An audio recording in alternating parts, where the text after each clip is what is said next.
All right, you guys ready to get rolling here? Yeah. What'd you make of Geno's first start? I thought he did a lot of good things really well. I think just like we've talked about throughout the season with our offense, just that consistency, down in and down out. And now he's got a start under his belt this year, different than the first scenario where he's getting thrown right in the mix there in the Rams game. So some good things to learn from and some good things to keep growing from.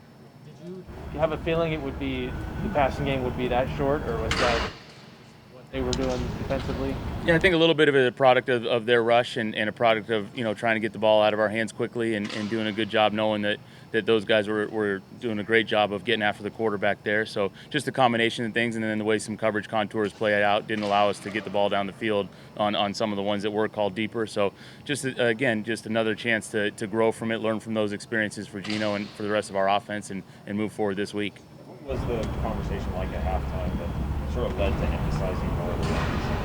I think we always want to be a balanced offense. We always want to have that marriage of the run and the pass, and I think for us it still comes back to how can we be efficient, and if we call these runs, let's be efficient every time we call a run. And so really leaning on those guys up front, tight ends, receivers, all 11, with the running backs, and they really responded the right way. Come out of the locker room and played a physical second half, and we fell just short there, but really had a good exemplified what we can do when we come together and all 11 guys in the run game are getting after it.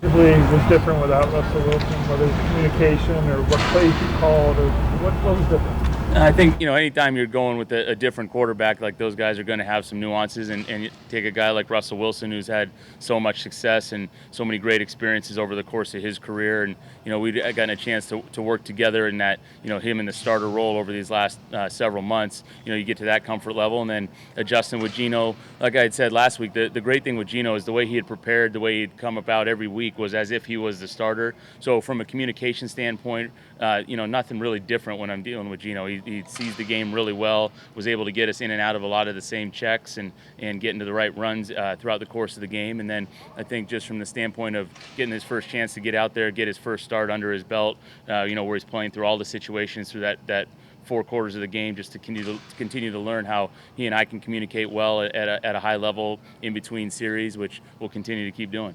What did you learn that's new about Smith? What did you learn about Smith that you didn't know? His poise, his poise was excellent. You never know about that in practice. I've never had a chance to be around Geno other than the preseason game settings where, you get a little taste of how poised he can be. And, you come out of that first half and things aren't going exactly the way we want him to go. And, he's never wavering, and he's competing right to the very end, right to the very last whistle. Every running back brings something different. With getting headed back out there, what do you see out of him? Yeah, he's done a great job. I know he's been wanting to be out here, and he's had some bad luck with some injury things. So second he was able to come back out here, he was in great shape. So, he's getting a chance, and hopefully we'll see where it goes through the end of the week here. But, he showed up right in shape as far as getting out of the rehab phase and onto the practice field phase without missing a beat. He's explosive, fast, reading the runs correctly right out of the gate in these last couple practices, and, brings that dimension just like all of our backs do, where he can add some to the pass game, he can add it to the run game, and he's been on point with his protection responsibilities. That speed is always important, but does it play a bigger factor this week given what the Saints typically do against the run? Yeah, they're a great defensive unit as far as stopping the run. They get all 11 to the ball. They have a great front, and they rally to it, and they mix and match their fronts. So again, just same theme as last week, getting all 11 involved, and all 11 on each particular snap, but also mixing and matching the different running backs that'll get their different touches, the different tight ends that are involved. Everybody's got to be playing at their highest level on Monday night to have success against a unit that has had great success throughout the course of the season already against the run. They've gotten a lot of interceptions so far this year too. Did they do anything kind of to create those opportunities? Or? Yeah, I think some of the numbers that you talk about sacks, and everyone's super aware of sack totals and all that. And like Cam Jordan may not have the sack totals he's had, but he's still disrupting the passer, and they're still getting their pressures they get. And so a lot of those pressures up front, they do a great job rushing the passer, have created quarterbacks getting off their spots, or creating guys overthrowing and creating those tips and overthrows where those DBs, once the ball's in the air, the thing they've shown is they all have great ball skills, and they're going to try to come down with it. So we got to do a great job against their pass rush so that we do have time to make those accurate throws down the field, not giving those DBs a chance to come down with it. What did New Orleans do in the red zone? I think they play sound fundamental defense. Like you look at a lot of defenses that play great in the red zone. They're really strict about their rules, how they're gonna utilize their different coverage calls, and they're not turning people free. So they make you earn every single yard. And because they're such a great run defense, obviously the easiest way to score in the red zone is be able to run it right in there, and they've done a great job of not allowing that to happen. I know it's only been a couple of days, but Jacob Eason, what have you seen out of him? Yeah, he shows up and powerful arm, ready to work, and moves around a little bit. I know it's a little bit different for the quarterback position when you jump in right in the middle of a season and you got to go from one language to the next. So I've seen him come in early for go grab breakfast. I see him sitting down there with his iPad studying away, and I know that's the hardest part of his job right now is adjusting to the new vocabulary, the new language. But just from a pure physical standpoint, you can see why this guy has a chance to have some success in this league. He can throw it all over the yard, and he's got a great positive attitude, ready to go to work. What do you think of the season Marshawn Lattimore's having? Yeah, I think he's doing an excellent job. He's doing a great job at playing that sticky man coverage, and whether they're in zone or man, he seems to have his hands on the receivers, disrupting routes. He seems to be like he's always around the football. So he's a guy in that top tier cornerback league that you got to always be aware of where he's at and how he's playing in their different coverage contours.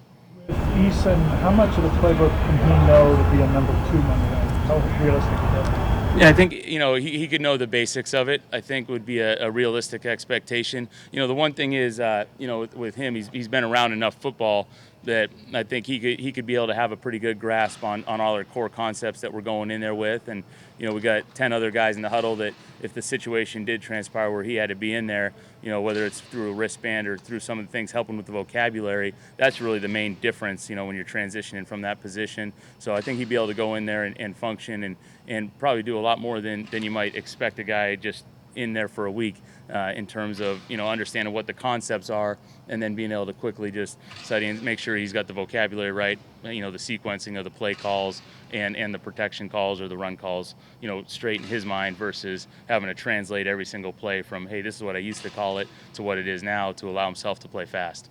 Did you see them start to defend you differently in the second half when you came out and ran at Alex Collins on that first drive of the third quarter? Not so much different. I think for us, it's really about our execution. And I think when we're executing at a high level, when we can be efficient in the run game, it's happened in spurts throughout the season, we feel like we can operate and handle most looks that defenses give us. And we did a good job of that in the second half, the way we were hitting blocks, the way we were coming off the ball, the way we were reading our run cuts. Everything was at a high level. So just continuing to do that, and defenses are going to have their adjustments as they make throughout the course of the games. Different ways they're going to play their fronts or how they're going to hit their gaps. So just making sure we're in that constant communication on the sideline, so our guys are on the same page and we're really communicating throughout the course of the game. I meant after you guys started running the ball, did you see them start to play? Pete has talked about how you can sort of dictate how defenses play you by running the ball. Sure. Did you see that? Yeah, there's the standard thing. There's a couple of those runs you hit early on in that drive where you're going against shell coverage and going, and then you start to see some tilts and some more single high and able to create an explosive for Gerald Everett off of that type of scenario there. So definitely, when you're running the ball effectively, it affects the intent of how the defense is going to play you and get them out of some of those 2 deep shells and get them into some more single high, which just in the numbers game, more advantageous to throw it. What is it about Jamarco? He can jump in at right tackle and then jump in on guard or whatever. No, he's done a great job, and that goes back to, I think, OTAs into training camp. Coach Solari did a great job of really moving him around, knowing that he's a guy that was right on the fringe of being a starter for us, but might have to fill in at some different roles depending on the health and ability of different guys, different weeks. And so by taking that and not shying away from that in training camp where he's able to play different positions, it's really benefited him throughout the course of the season. He's done an excellent job filling in this past week when D-Lou went down. He goes right in there and we're able to seamlessly get him in there and he's playing guard. So he can play all the spots along the line, and I think just his attitude and willingness to be able to go in and practice and take those full speed reps whenever they come has really helped him and benefited him, and he's been a tremendous help to us throughout the year. What did you think of the protection against Pittsburgh? I think it was good. I think there's some things like everything else. When the protection breaks down, it's not always just one particular thing. We've talked about, and Geno knows this, that that calmness in the pocket, so we're really aware of where that pocket depth is. So when those tackles are protecting around the edges, if there's any leakage, hey, how deep were we in the pocket? And then in terms of that, then receivers getting open in that timing and the rhythm of the play. So really taking all 11 of us and knowing that, hey, we don't want to ever have a sack. There's going to be some times that it happens, and then just addressing each time that those sacks occur, where did the breakdown occur? And like I said, usually at the end of the game, it comes down to a few different things, each one of those plays. So just keep doing a great job of staying firm in the pocket, really talking about that communication up front so we know who we're going to, and putting those guys in the best position, with the different pressures and different stunts that the defenses are running. There was a sack that Dwayne, I guess, came over on his side. Was there a communication issue on that one at all? Yeah, I think, for that, just talking through those with those guys, there's all, you talk about different breakdowns that happen, and, certain points in the game when there's a little stall and I'm getting it in and making sure we're getting in the huddle with the people, I can do a better job of getting that play in there quicker so we don't feel like we're, hey, 5, 4, 3, 2, 1, snapping the ball. And, I can do a good job helping Dwayne out with that right there. And then, just from all 11, just that crisp out of the huddle, get set so we're not up against the clock, so we can avoid those type of situations where we feel like we're snapping it and let the defense have the advantage because they see the shot clock and they can get rolling off the ball.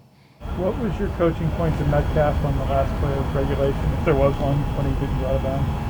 On that one there, so he's getting what he can get, getting out of bounds. He's right on the sideline. I think the biggest thing for DK in that situation, he's been great, responding to it, and we're talking through it, is really the ball security issue there. Being great with the football, knowing that, hey, every yard we get, we're going to get as much as we can and then get out of bounds. He's right on the edge of the sideline there, making sure he gets out, and which he would have done if he doesn't fumble the football right there. So he knows it really comes down to a priority on that ball security, which really was a thing that our whole offense can do a better job of, that we took away from that game. We had a couple opportunities, not just the last one of the game for us, but throughout the course of the game, just doing a better job of keeping that thing locked up, not exposing the team where that ball can be in a situation where the defense can get it. Because you see everyone in the whole league right now, it looks like a boxing match as the plays are finishing, right, with everyone punching at the ball and doing everything they can to get that ball out. So again, at the end of the game, end of the half situations, when you're on the sideline, get what you can get out of bounds, and exposing the ball inside, we need to protect it there, get in our outside arm and get out of bounds.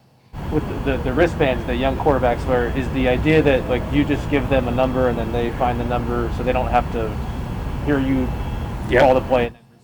Yeah, and we'll use that through different parts of it, and part of it too is in case the headset were to go out, which happens from time to time, mysteriously that thing just, dead battery or the thing's out. So, you just got to be ready for those scenarios. And I think, one of the, Geno went with one this past game, and he was great. I don't think we even used it one time, but, just more for the scenarios in case there was a clock issue or in case there was a radio issue right there, so we can seamlessly just get to a play on the wristband and roll. Anything else, guys? Thank you, Coach. Very good. All right. Thank you.